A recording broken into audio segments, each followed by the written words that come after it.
Here are two ways you can play Birds of a Feather by Billie Eilish. First way, you're going to add a capo to that second fret.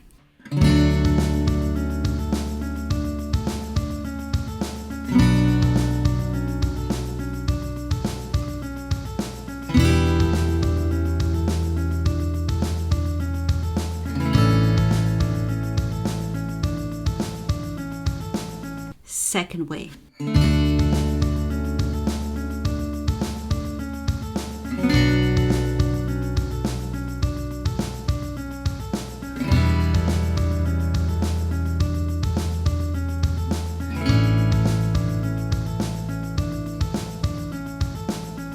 Here are two ways you can play Birds of a Feather by Billie Eilish. First way, you're going to add a capo to that second fret.